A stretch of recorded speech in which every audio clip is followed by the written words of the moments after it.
Hello，大家好，我係13，今日講中古嘅第3樣嘢啦。咁中古啦，其實手袋會分好多成色嘅一個狀態嘅。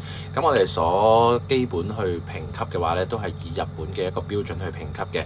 咁第一啦，就係 N 級啦，未使用啦，保存完好嘅一個有原裝盒啦，同埋標籤嘅一啲產品啦。S 級嘅話咧，就係近新品，咁有稍微使用過嘅一啲痕跡嘅，咁配備齊全嘅。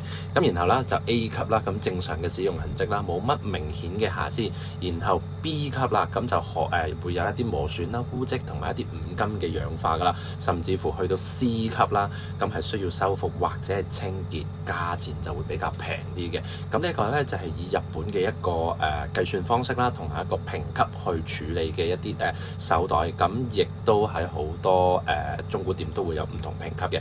今日就講住咁多先，我係13。